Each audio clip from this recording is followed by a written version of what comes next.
Alright, nice and windy outside. Time for the engine unveil. There's my other toy, the Viper truck. Let's see what we got here. Alright, the other car's out of the way. Make it a little easier. Boxes fucking everywhere. I hate boxes. Ooh, a beer. That's for me. Okay.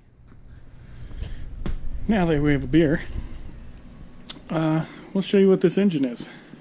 So yes, this is a 99 Camaro. Of course, what's left of it. It was a V6 car, but I opted not to stick with the VIN number. And we went with this, which is probably going to hurt some feelings. As you see there, it says Hemi in the hat. This is a 526 TFX block. I think it's TFX. Yeah, it says it somewhere on the back. So it's a 526 cubic inch. We have Allen Johnson cylinder heads. Billet, white gold, whatever you want to call it. As you can tell, they've been quite used. This is a huge Hillborn pump. It will flow more than this thing can even use. So this engine is a alcohol engine, so it's mechanically injected. This runs directly off the engine. This goes right to the fuel tank. Or wait, this is a return or intake. No, wait a minute, intake's down here. Yeah, this is return. Some shut off on it. So it's all controlled mechanically, and it'll return. The tank will be up front in the engine compartment. Yeah, there's the TFX block. So I bought this whole assembly running out of a car with the transmission, the whole ignition setup, MSD box. It's all mechanical. So the fuel will come up to this valve body here, which is where the throttle will be connected. This will meter how much fuel goes back to this distribution block. So if you notice here, it looks like spaghetti factory. Got one stainless one here going in.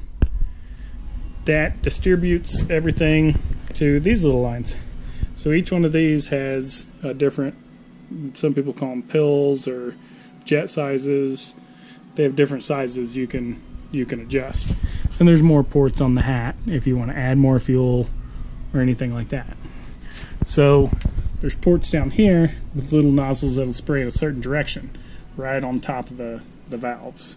You don't want them spraying up or in different directions because everything's being forced down, and the alcohol keeps it cool, keeps the valves cool, keep them from melting pistons and everything like that.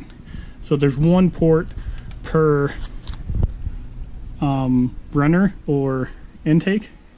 There's not really much of a runner. You can kind of see it here. You can add more to it so you can fine tune the jetting. It's not really for more volume, but it's for like more control. This meters how much they get, so it's kind of like controlling like your nitrous pressure.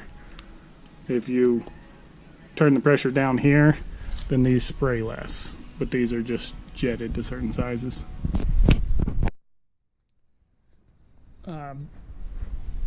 This drive system has another couple idler pulleys or tension pulleys right here. Here's the burst plate. So this is a SFI requirement. I'm pretty sure it's required. But this will save your intake manifold and stuff like that. If it has a small back flyer, usually that will pop, and you can take all these little fucking screws out and replace the little plate and be back good again. If you have a bigger backfire, then these studs right here that hold the blower on, it's missing a couple of them, I'm getting new ones. These are made out of aluminum, so they break away. You ever seen like the blower come off of the top fuel cars? Those are the ones you can see it on. And then these straps right here that are ancient, I'll have to replace. These are connected to the block down here, or the header bolts, and they will retain this from flying into the crowd or wherever it wants to go. This blower is a 1471 high helix blower.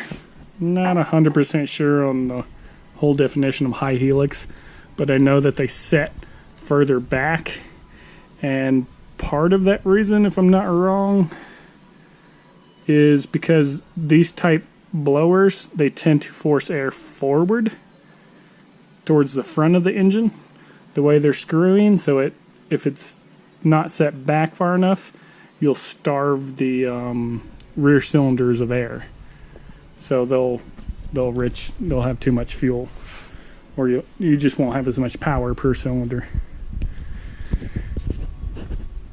So I'm putting a Hemi inside a Camaro, but just to confuse you a little bit more, if you didn't notice already, the channel is named Confused.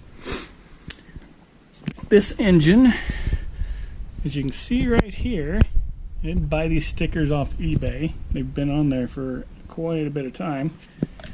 It says Roush Racing. So that R right there, if I'm not mistaken, is from the mid to late 90s. It's what they used in the Roush Fenway plant, and I think it was in Detroit.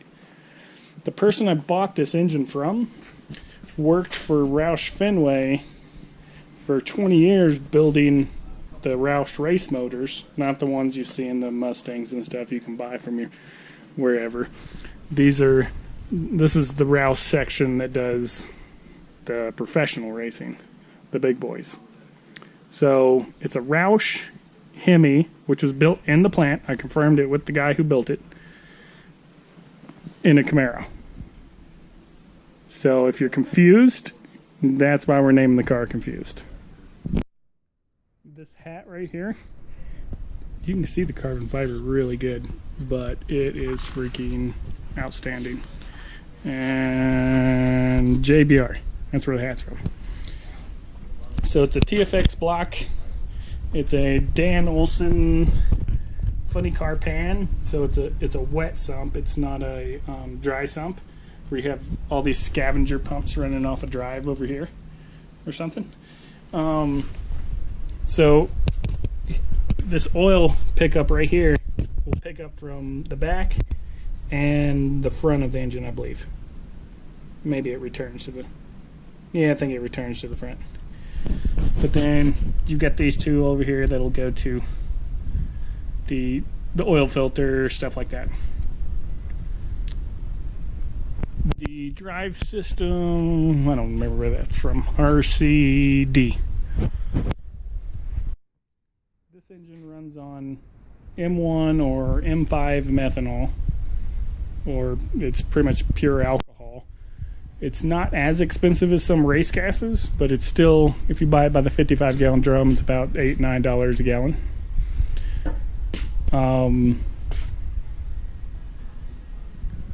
The engine should produce, at the high end, about 410, 415 horsepower per cylinder.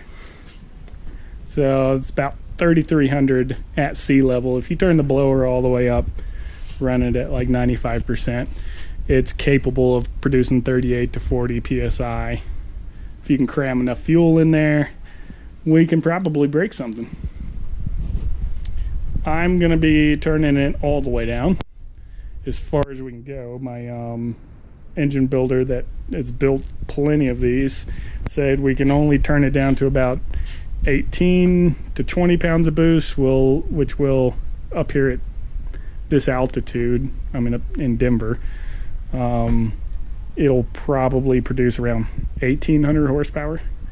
But if you turn it down any lower, the engine's just kind of starving because it's running on alcohol. It's a large displacement engine. I'll put some more of the engine specs in the comments down there.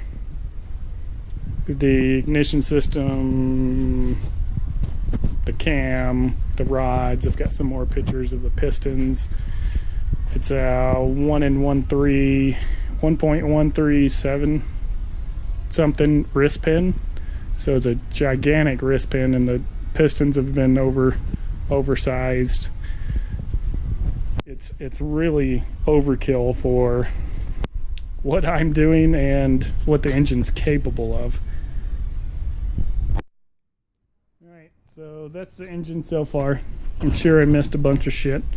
If you think of something you want to ask me, want to know about it, something I should know about it, tell me I'm crazy, stupid, give me a lesson on how to drive this bitch. Just hit me up in the comments. And I'm gonna go have some more beer and try to put this thing in.